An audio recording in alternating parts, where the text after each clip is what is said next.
चलो बाबू, good evening. लल्ला classes में आप सभी का स्वागत है। अब आप लल्ला क्लासेस से जुड़ ही गए हैं तो क्यों ना जो है बढ़िया से सीखिए। देखिए, हम एक बात से आपको स्टार्ट करना चाहते हैं क्लासेस, और यह 8वां नंबर लेक्चर का है कि हीरा। पहले तो आपको हीरा बनना है। क्या बनना है बाबू? हीरा बनना है। हीरे को परखना है तो अंधेरे का इंतजार करो। हीरे को परखना है तो अंधेरे का इंतजार करो। धूप में तो कांच के टुकड़े भी चमकने लगते हैं। हीरे को परखना है तो अंधेरे का इंतजार करो। धूप में तो कांच के टुकड़े भी चमकने लगते हैं। अब हम इसी बात से अपनी बात शुरुआत करते हैं बाबू। मूल कर्तव्य की बात करते हैं। मूल कर्तव्य हमारे संविधान के भाग 4 क में जोड़ा गया। अनुच्छेद 51 क मूल कर्तव्य से संबंधित है। 42वें संविधान संशोधन 1976 द्वारा जोड़ा गया था और सिफारिश थी स्वर्ण समिति सिफारिश। ठीक है बाबू, कौन सी समिति थी? स्वर्ण समिति सिफारिश थी। कौन सी समिति की सिफारिश थी बाबू? तो सिफारिश जो थी वो स्वर्ण समिति की सिफारिश थी। ठीक है, इसलिए हम हीरे की बात अभी करें क्योंकि मैंने दिमाग में आ गया था स्वर्ण समिति। तो 42वां संविधान संशोधन कब होगा बाबू? 1976 में होगा। ये बहुत बार आता है। हाँ, 42वां संविधान संशोधन 1976 में होता है। इसी में जोड़ा गया था ये मूल कर्तव्य। स्वर्ण समिति ने सिफारिश किया था तब मूल कर्तव्य जोड़ा गया था। प्रारंभ में 10 मूल कर्तव्य थे। कितने थे बाबू? 10 जोड़े गए। 86वें संविधान संशोधन सन 2000 द्वारा 11वां मूल कर्तव्य जोड़ा गया। तो जो 86वां संविधान संशोधन सन 2000 के द्वारा हम 11वां मूल कर्तव्य को क्या करेंगे बाबू? जोड़ेंगे।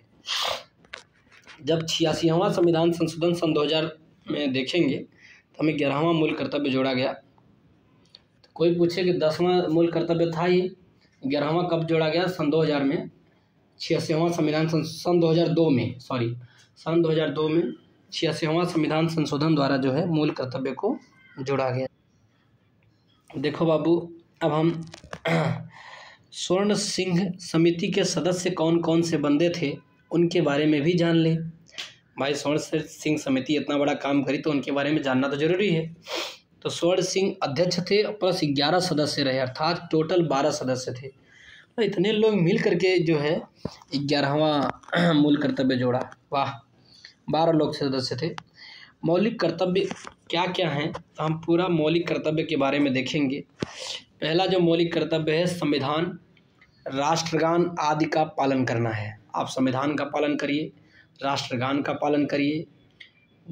दूसरे नंबर पर मौलिक कर्तव्य की बात करेंगे तो राष्ट्रीय आदर्शों के, राष्ट्रीय आंदोलन के आदर्श संयोजना है।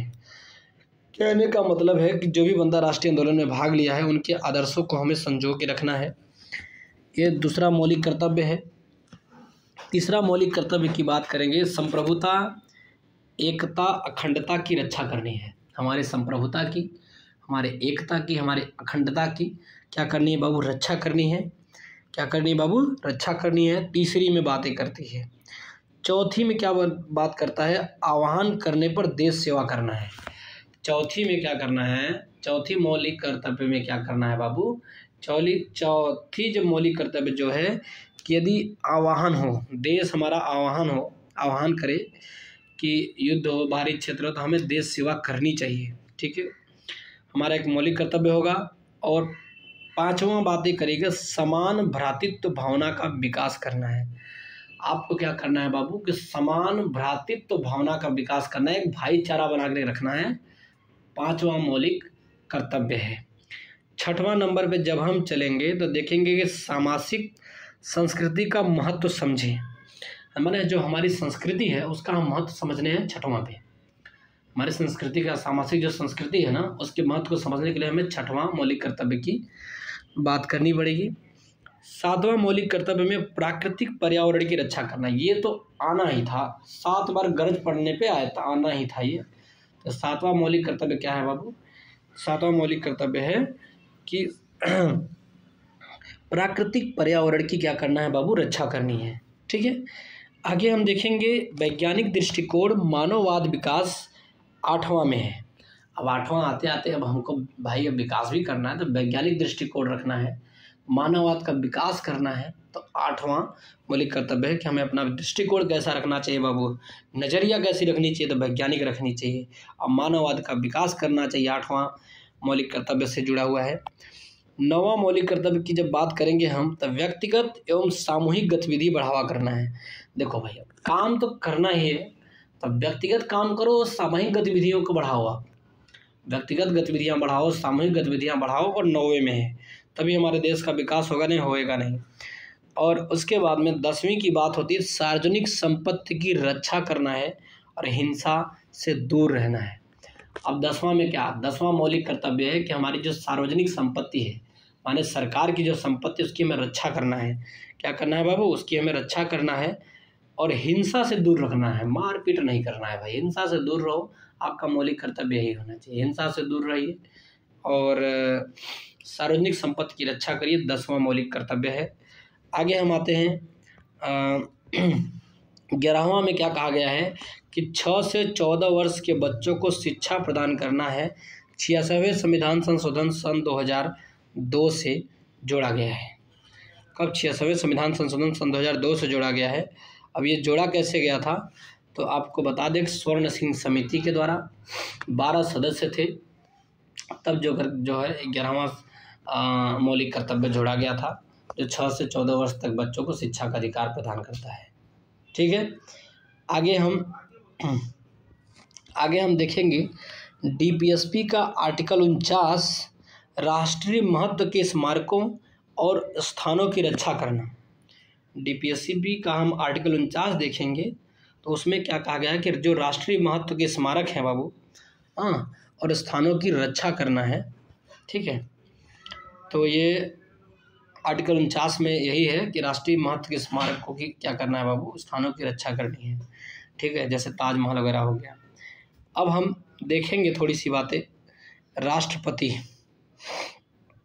अब हमारे यहाँ कौन कौन से राष्ट्रपति हुए, उनके बारे में देखो, पूरा लाइन बाय लाइन तो याद नहीं होता है, अब बार बार प्रैक्टिस करने पे तो याद हो जाती है, लेकिन हमको एक आइडिया लेकर के चलना है। हमको एक आइडिया लेके चलना है कि कभी मिलान करने के लिए आ जाए तो हम इससे निजात पा सकें। तो डॉक्टर राजेंद्र प्रसाद पहले राष्ट्रपति थे। दूसरे नंबर पे आते हैं राधा कृष्ण, तीसरे नंबर पे आते हैं जाकिर हुसैन। 3 बंदे को पहले याद कर लो। डॉक्टर राजेंद्र प्रसाद जी को जान लो, ठीक है, किसको जान लो, डॉक्टर राजेंद्र प्रसाद जी पहले थे, फिर दूसरे राधा कृष्णन जी थे, तीसरे जाकिर हुसैन जी थे। ठीक है, अब और देखेंगे कि वेंकटगिरी कार्यवाहक थे और न्यायमूर्ति मोहम्मद हिदायतुल्लाह भी कार्यवाहक थे। तब वेंकटगिरी और न्यायमूर्ति हिदायतुल्लाह ये दोनों कार्यवाहक राष्ट्रपति थे। कैसे राष्ट्रपति बनाए गए थे बाबू, कार्यवाहक राष्ट्रपति बनाए गए थे। वेंकटगिरी भी थे और न्यायमूर्ति मोहम्मद हिदायतुल्लाह भी कार्यवाहक राष्ट्रपति बनाए गए थे। तो देखते हैं कि वराहगिरी वेंकटगिरी चौथे नंबर पर राष्ट्रपति बनाए जाते हैं। वराहगिरी वेंकटगिरी किस नंबर पर राष्ट्रपति बनाए जाते हैं बाबू, तो चौथे नंबर पर राष्ट्रपति बनाए जाएंगे। उसके बाद देखेंगे डॉक्टर फ़खरुद्दीन अली अहमद 5वें नंबर पर राष्ट्रपति बनते हैं। डॉक्टर फ़खरुद्दीन अली जो है अहमद 5वें नंबर पर राष्ट्रपति बनेंगे। बीडी जत्ती भी कार्यवाहक राष्ट्रपति रह चुके हैं।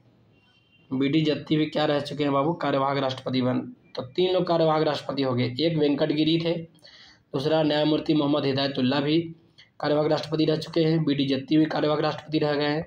अब आते हैं नीलम संजीव रेड्डी। नीलम संजीव रेड्डी 6वें नंबर के राष्ट्रपति थे। कौन से नंबर के राष्ट्रपति होंगे, 6वें नंबर का, नीलम संजीव रेड्डी। तो नीलम संजीव रेड्डी 6ठा हुआ आदमी था राष्ट्रपति जो थे, कैसे 6ठे हुए, तो 6वें नंबर के याद रखना।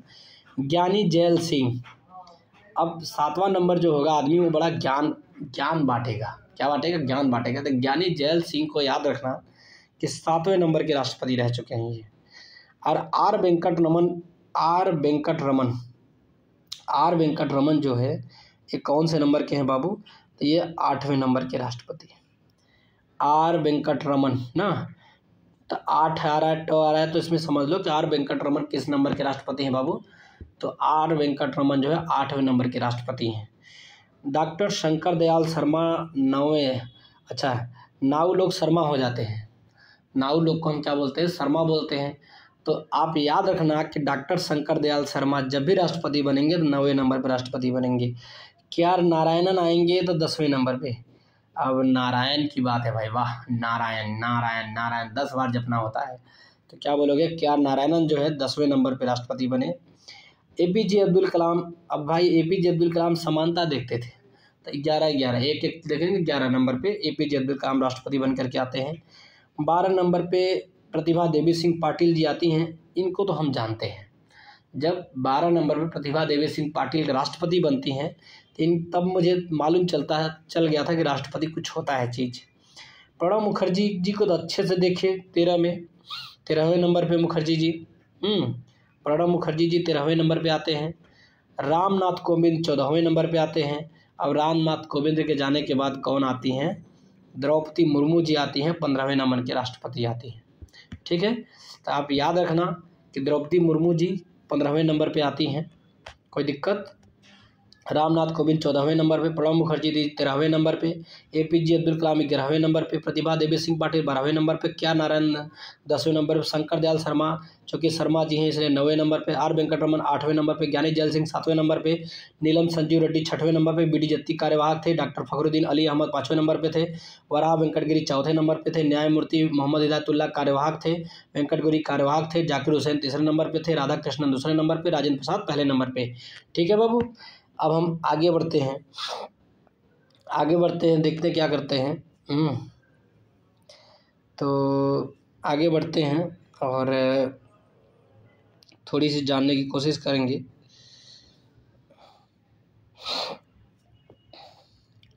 भारतीय राष्ट्रपति जो भारत कह रहे हैं कि भारतीय राष्ट्रपति निर्वाचित हैं जबकि ब्रिटिश राजा वंशानुगत है। ठीक है, तो भारत की जो राष्ट्रपति है बाबू वो हम क्या होते हैं? निर्वाचित होते हैं, और ब्रिटिश का राजा जो होता है वंशानुगत होता है।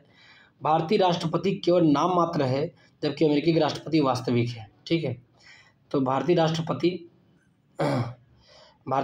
केवल क्या है बाबू? नाम मात्र के होते हैं, और जबकि अमेरिकी राष्ट्रपति क्या होते हैं बाबू? वास्तविक होते हैं।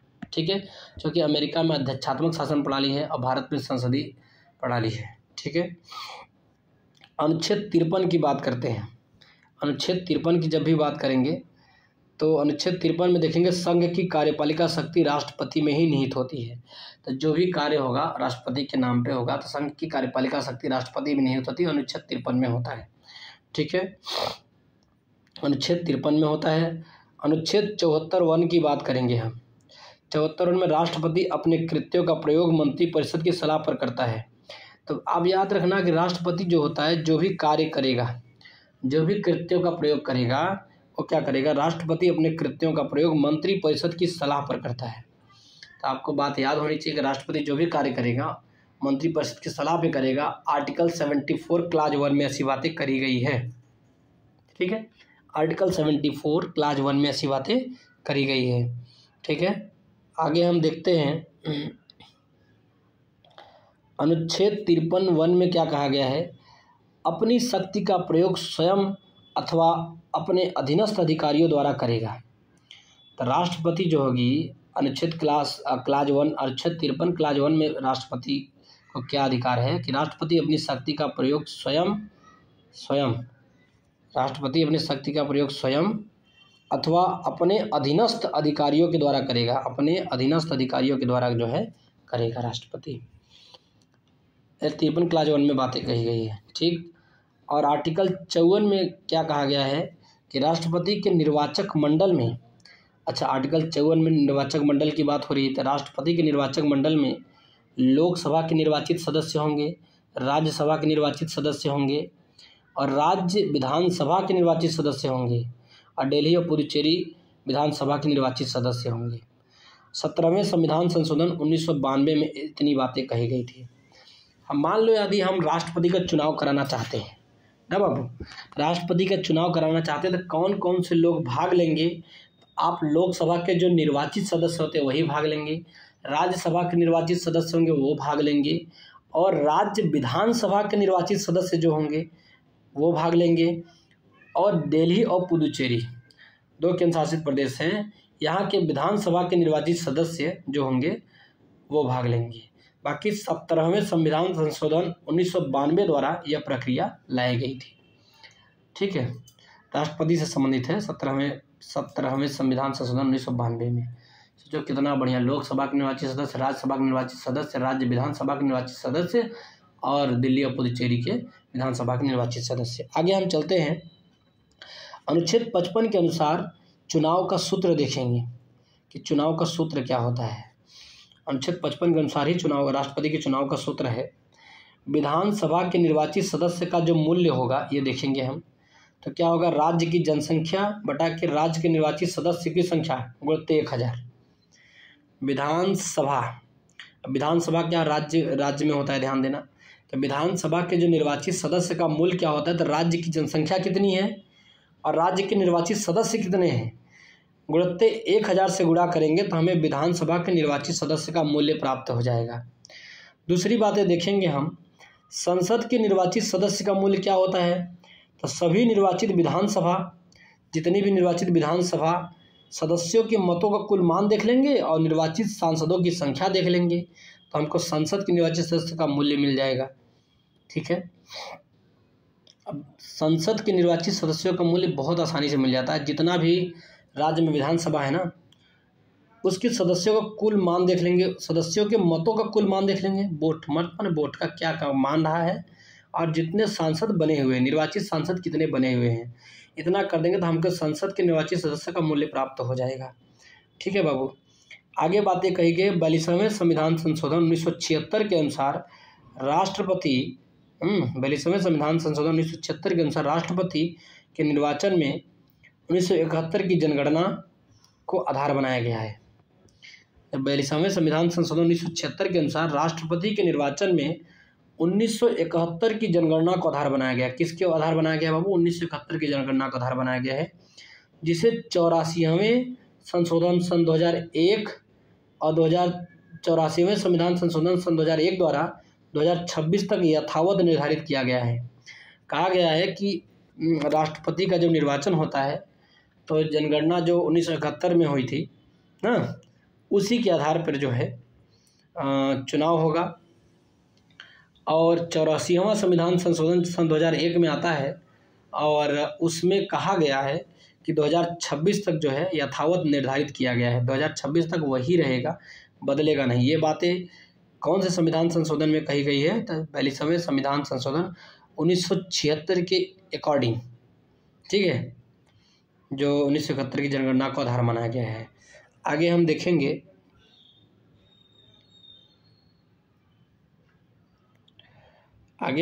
इसमें क्या बातें कही गई है बाबू। अनुच्छेद 57 के अनुसार राष्ट्रपति पुनर्निर्वाचन के लिए पात्र है कितनी भी बार। अनुच्छेद 57 के अनुसार राष्ट्रपति जो है पुनर्निर्वाचन के लिए क्या है बाबू, पात्र है। कितनी भी बार निर्वाचन हो सकता है भारत के राष्ट्रपति, जबकि यूएस प्रेसिडेंट ओनली 2 बार राष्ट्रपति बन सकते हैं। ठीक है, तो अब थोड़ी सी मिला के रखना पड़ता है, क्योंकि क्वेश्चन सब घुमाने वाला का दिमाग कब खराब हो जाए। तो आप अपने से पहले से ही सजग रहिए कि भारत में कितनी बार भी कोई राष्ट्रपति निर्वाचित हो जाएगा, लेकिन अमेरिका में सिर्फ 2 बार से ज़्यादा राष्ट्रपति नहीं बन सकता बंदा। इतनी बात आपको समझ में आ गई। अनुच्छेद 57 में ऐसी बातें कही गई है। अनुच्छेद 71 क्लाज 1 के अनुसार राष्ट्रपति चुनाव के विवाद को सुप्रीम कोर्ट को सौंपा जाएगा। अनुच्छेद 71 क्लाज 1, ठीक है, अनुच्छेद 71 देखेंगे, क्लाज 1 देखेंगे बाबू, के अनुसार राष्ट्रपति का जो चुनाव होगा उसके विवाद यदि हो गया तो सुप्रीम कोर्ट को सौंपा जाएगा। ध्यान देना, ठीक है। राष्ट्रपति का यदि चुनाव का विवाद होता है तो जो भी मामला जाएगा सुप्रीम कोर्ट में जाएगा। अनुच्छेद 71 क्लाज 1 में ऐसी बातें कही गई है। अनुच्छेद 71 क्लाज 1 में ऐसी बातें कही गई है। आगे अनुच्छेद 56 क्लाज 1 की बात करते हैं हम। अनुच्छेद 56 क्लाज 1 में जो बातें कही गई है, इसके अनुसार राष्ट्रपति अपना त्यागपत्र उपराष्ट्रपति को सौंपता है अनुच्छेद 56 क्लास 1 में जो बातें कही गई कि राष्ट्रपति अपना त्याग पत्र किसको सौंपेगा बाबू? उपराष्ट्रपति को सौंपेगा। किसको सौंपेगा बाबू? उपराष्ट्रपति को सौंपेगा। ठीक है, किसको सौंपेगा बाबू? उपराष्ट्रपति को सौंपेगा।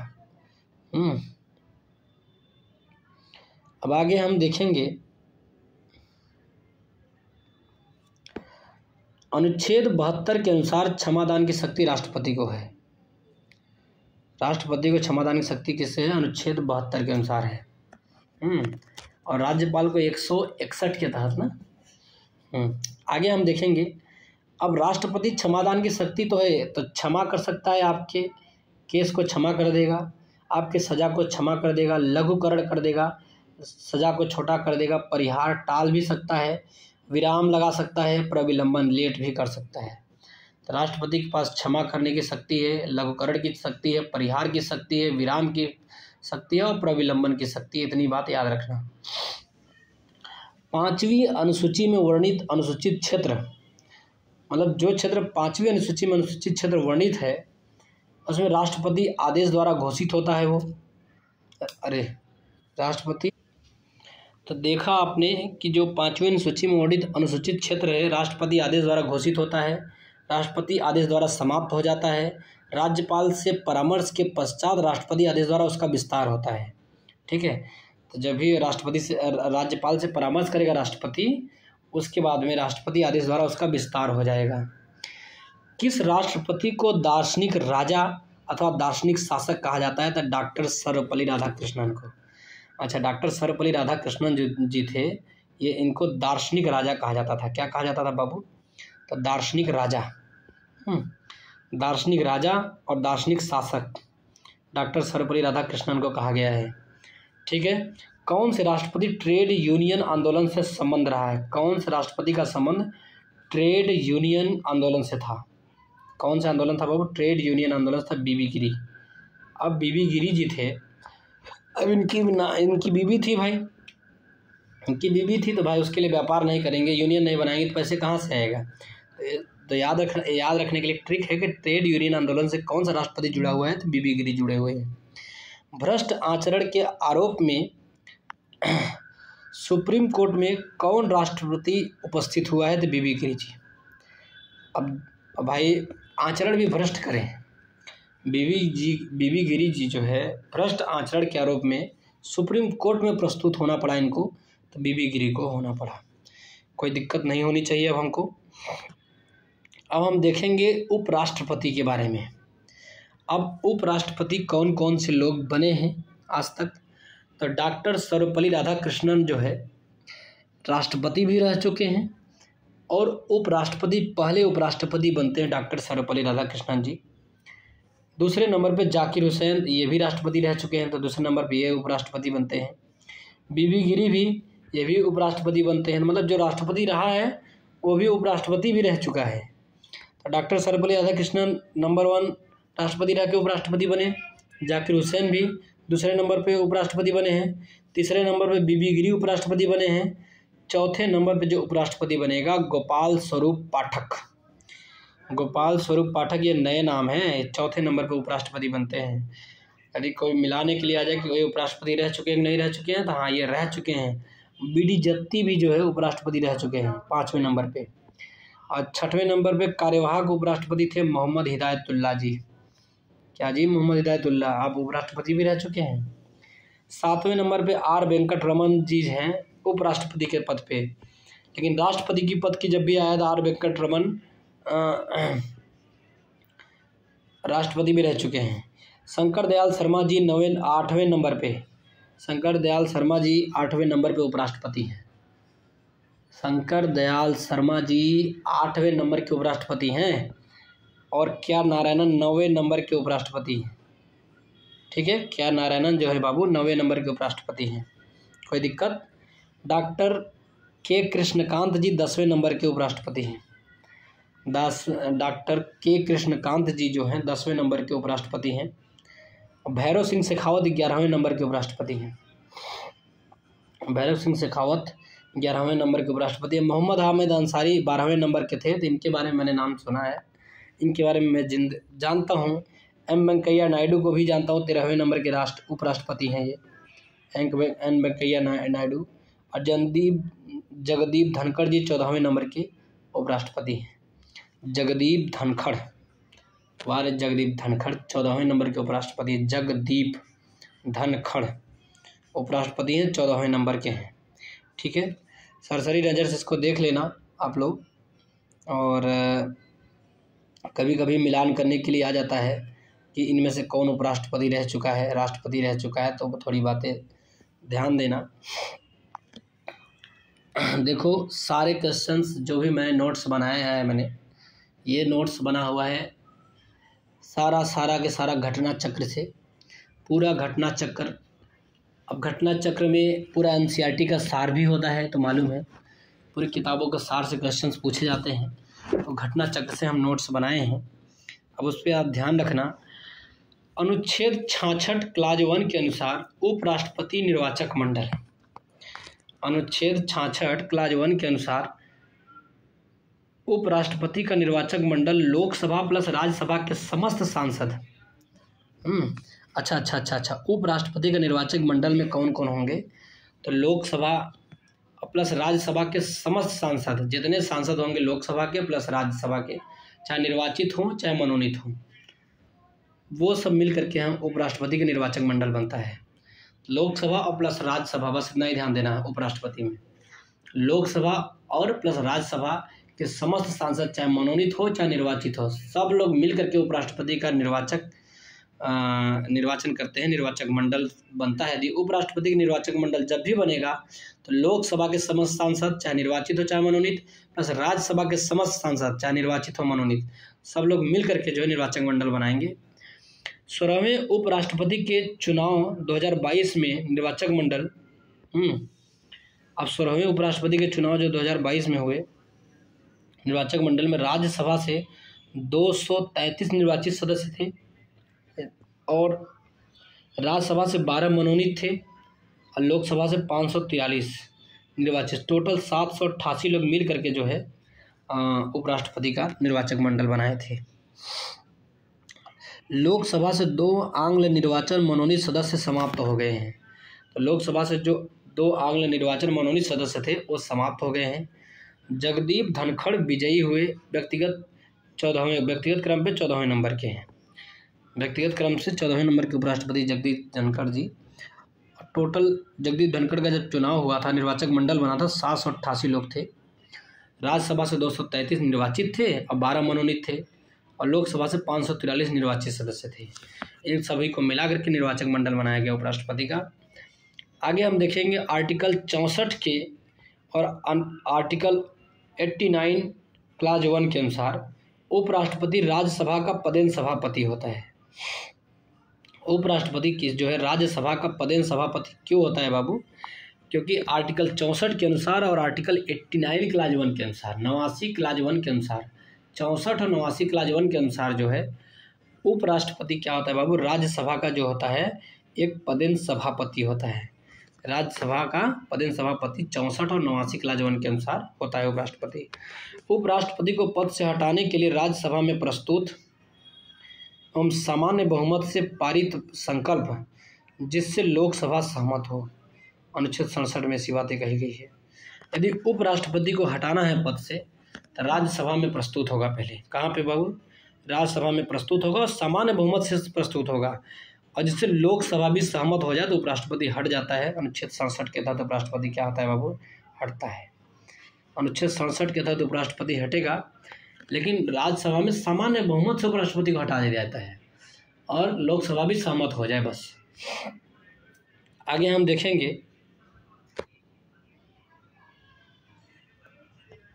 देखेंगे बाबू कि जब किसी समय राष्ट्रपति का कार्य उपराष्ट्रपति संभालते हैं तो सभापति का कार्यभार उपसभापति संभालते हैं।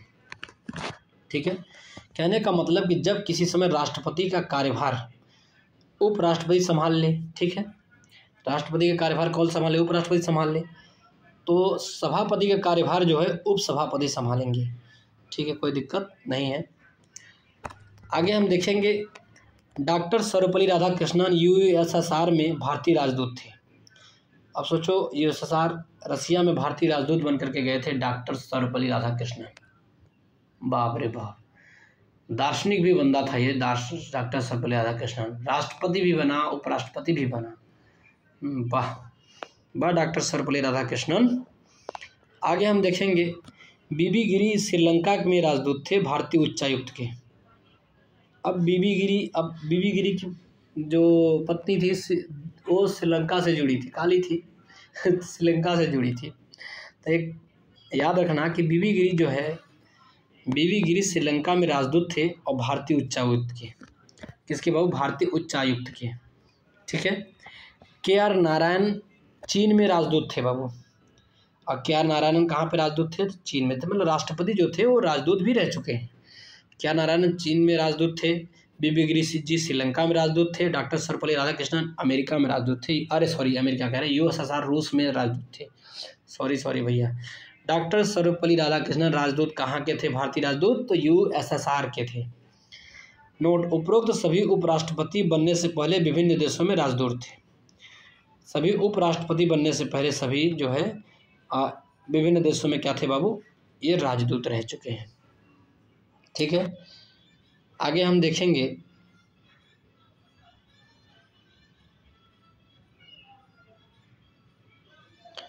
अनुच्छेद 61 के अनुसार राष्ट्रपति पर महाभियोग किसी भी संसद द्वारा लाया जा सकता है, सदन कोई भी हो।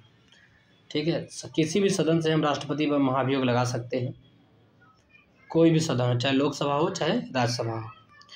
महाभियोग है तो लोकसभा एवं राज्यसभा के समस्त सांसद, यदि आप महाभियोग लगा ही रहे हो तो एक लोकसभा ले लो और राज्यसभा ले लो, इसके समस्त सांसद निर्वाचित या मनोनीत शामिल होंगे। दोनों, निर्वाचित भी और मनोनीत दोनों शामिल होते हैं। जबकि राज्य विधानमंडल शामिल नहीं है, राज्य विधानमंडल शामिल नहीं है। तब राष्ट्रपति को यदि हमें हटाना है, महाभियोग लगाना है, तो लोकसभा और राज्यसभा के समस्त सांसद, चाहे वो निर्वाचित हो और चाहे मनोनीत हो, ये सभी शामिल होंगे। लेकिन राज्य विधानमंडल शामिल नहीं होगा हटाने में। हटाने में शामिल नहीं होता, लेकिन निर्वाचित होने में शामिल होता है राज्य विधानमंडल, लेकिन हटाने में शामिल नहीं होता है। इतनी बातें आपको याद रखनी चाहिए। आगे क्या कही गई है? महाभियोग प्रक्रिया क्या है? अर्ध न्यायिक प्रक्रिया है। महाभियोग की प्रक्रिया कैसी है बाबू? एक अर्ध न्यायिक प्रक्रिया है। कैसी प्रक्रिया है बाबू? एक अर्ध न्यायिक प्रक्रिया है। आगे हम देखेंगे, आकस्मिक स्थिति में राष्ट्रपति पद के कार्यभार को क्रमवार संभाला जाएगा। आकस्मिक स्थिति में राष्ट्रपति पद के कार्यभार को क्रमवार संभाला जाएगा। यदि राष्ट्रपति का पद खाली हो जाता है तो पहले उपराष्ट्रपति संभालेगा, और उपराष्ट्रपति भी नहीं हो तो मुख्य न्यायाधीश होगा जो सुप्रीम कोर्ट का होगा, और यदि मुख्य न्यायाधीश भी नहीं होगा तो वरिष्ठतम न्यायाधीश होगा सुप्रीम कोर्ट का, वो उपराष्ट्रपति का पद संभाल लेगा। ठीक है। तो उपराष्ट्रपति के बाद सुप्रीम कोर्ट के मुख्य न्यायाधीश जी, सुप्रीम कोर्ट के मुख्य न्यायाधीश के बाद में वरिष्ठतम न्यायाधीश जी, लेकिन सुप्रीम कोर्ट के होने चाहिए। इन लोग मिल करके जो है राष्ट्रपति के पद को संभालेंगे यदि उपराष्ट्रपति आकस्मिक स्थिति आ जाए तो। अनुच्छेद 361 क्लाज 1 के तहत राष्ट्रपति राज्यपाल को उनके द्वारा किए गए शासकीय कार्यों के लिए विधिक कार्यवाही से उन्मुक्ति प्राप्त है। अनुच्छेद 361 क्लाज 1 के तहत राष्ट्रपति या राज्यपाल को उनके द्वारा किए गए शासकीय कार्यों के लिए विधिक कार्यवाही से उन्मुक्ति प्राप्त है। कहने का मतलब है कि यदि राष्ट्रपति या राज्यपाल कोई काम विधिक कार्य कर दिया है तो उसके खिलाफ कार्यवाही नहीं कर सकते। अब आर्टिकल 361 क्लाज 1 में ऐसी बातें कही गई। ठीक है। उनके कार्यकाल के दौरान आपराधिक दांडिक मुकदमा नहीं चलेगा। यदि राष्ट्रपति का कार्यकाल चल रहा है उसके दौरान आपराधिक और दांडिक मुकदमा नहीं चलेगा। सिविल या दीवानी मुकदमा है तो आवेदन करने के 2 माह पश्चात चलेगा। सिविल या दीवानी मुकदमा चलेगा, आवेदन करने के 2 माह पश्चात चलेगा। कब बाबू? 2 महीने के बाद चलेगा। ठीक है, आप याद रखना। कहने का मतलब है कि यदि राष्ट्रपति या राज्यपाल 361 के तहत यदि कोई विधिक कार्य कर दिए हैं तो वो जो है उनको उन्मुक्ति प्राप्त है और आपराधिक मामला में मुकदमा नहीं चलाया जाएगा उनके पद पे रहते हुए, लेकिन सिविल या दीवानी मुकदमा चलेगा 2 महीने बाद चलेगा। बस आवेदन के मुकदमा हेतु आवेदन करने के 2 महीने पश्चात चलेगा। आगे हम देखेंगे, राष्ट्रपति केंद्रीय मंत्रिपरिषद की अनुशंसा या सलाह पर लोकसभा को भंग कर सकता है। राष्ट्रपति जी जो हैं केंद्रीय मंत्रिपरिषद की अनुशंसा हो या सलाह हो तो लोकसभा को क्या करेगा, भंग कर देगा। यदि मंत्रिपरिषद के पास बहुमत नहीं है तभी भंग करेगा, ध्यान रखना। तो भंग करने का अधिकार राष्ट्रपति के विवेकाधिकार पर निर्भर होता है। यदि मंत्रिपरिषद के पास बहुमत नहीं है तो भंग करने का अधिकार जो होगा राष्ट्रपति के विवेकाधिकार पर निर्भर होगा। किस पर निर्भर होगा बाबू, राष्ट्रपति के विवेकाधिकार पर निर्भर होगा। ठीक है, राष्ट्रपति के विवेकाधिकार पर निर्भर होगा। आगे हम देखेंगे, आर्टिकल 108 के अनुसार संयुक्त बैठक आहूत होता है और राष्ट्रपति के द्वारा, तो एक संयुक्त बैठक बुलाया जाता है, ठीक है ना, लोकसभा और राज्यसभा का आर्टिकल 108 के अनुसार बैठा जाता है। और आर्टिकल 118 के अनुसार अध्यक्षता लोकसभा स्पीकर करता है। अध्यक्षता कौन करेगा बाबू, लोकसभा का स्पीकर करेगा। संयुक्त बैठक की अध्यक्षता करेगा लोकसभा स्पीकर, बुलाने का काम राष्ट्रपति का होता है। संयुक्त बैठक बुलाने का काम कौन करेगा, आर्टिकल 108 के अनुसार राष्ट्रपति बुलाएगा। लेकिन जब संयुक्त बैठक बुलाएगा ना, तो संयुक्त बैठक बुलाएगा, उसकी अध्यक्षता करने का काम जो करेगा वो लोकसभा का स्पीकर करेगा। कौन करेगा बाबू, लोकसभा का स्पीकर करेगा। ठीक है, और लोकसभा का स्पीकर करता है। ठीक है, अब यहीं पे हम क्लास को क्या करेंगे बाबू, एंड करेंगे। और आप थोड़ी सी बात ध्यान रखना मेरी,